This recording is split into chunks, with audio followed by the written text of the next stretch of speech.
છે ને માં, તમારું જય હો. મને જણાવો કે મને પ્રગટ કરવાનું કારણ શું? અમરિયો ગાયના હાડપિંજરમાં ઘૂસી ગયો છે. એને ત્યાંથી બહાર કાઢવા માટે તારું સર્જન કર્યું. જા જા, તું તારું કામ સંપન્ન કર.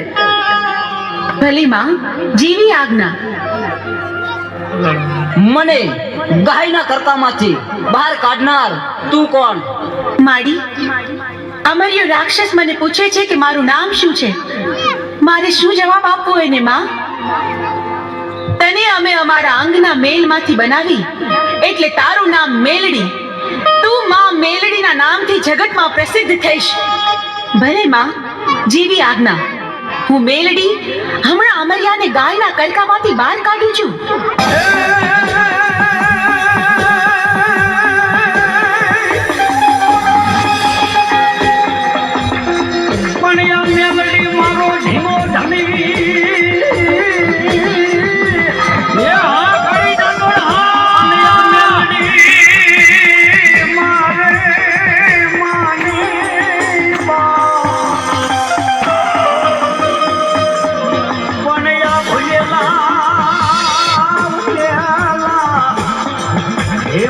તમે જાવજો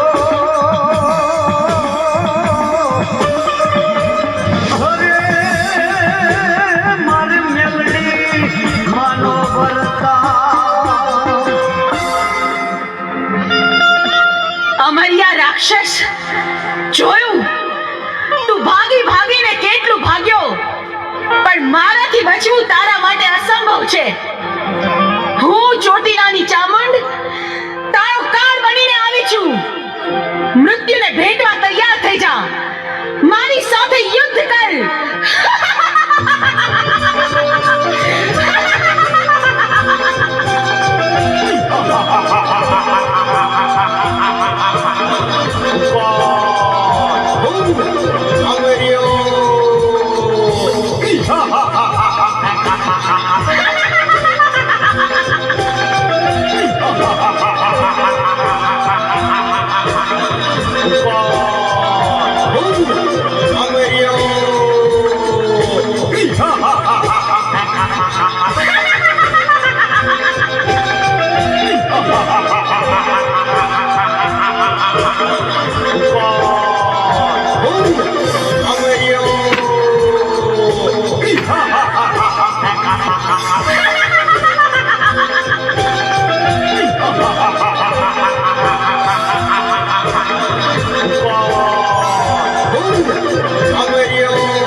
તારી સાથે આવું છું. બહુ સારું માં, હું જાઉં છું.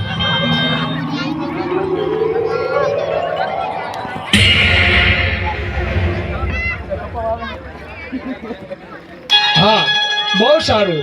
હાલ ને હાલ હું મસાણની ચોકી કરું છું.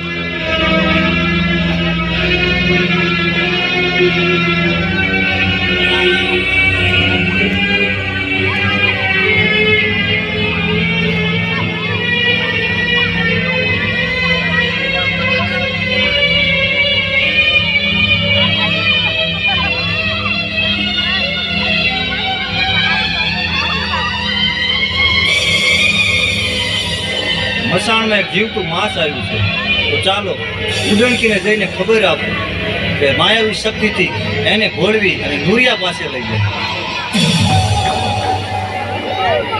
ઉડણકી અને એના ભાઈઓને મેં માંસ લેવા મોકલ્યો.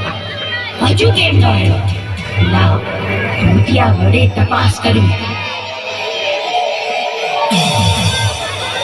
અરે જુવાન, જુવાન, મુझ દુખિયારીની મદદ કરો. મારા ભાઈને બસાવો. એક રાક્ષસ એને હેરાન કરે છે. ક્યાં છે પેલો રાક્ષસ? ચાલો હું તમારી હારે આવું છું, મને બતાવો.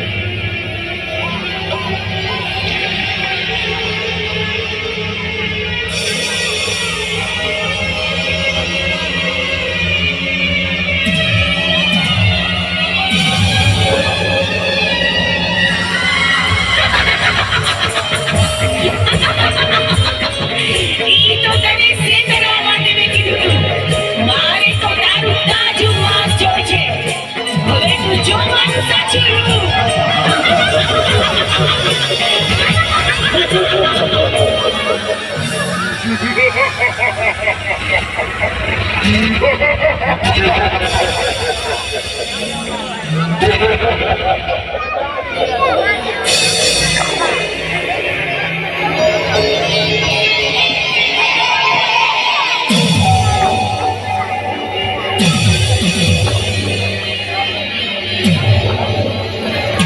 અરે માં, તું કહેતી હતી કે હું અદ્રશ્યમાં તારી હારે છું.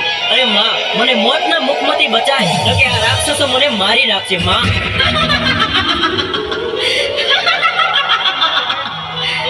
મારા સાચા ભક્તને રંજાડનાર રાક્ષસો હમણાં ને હમણાં તમારો વધ કરીશ. મરવા માટે તૈયાર થઈ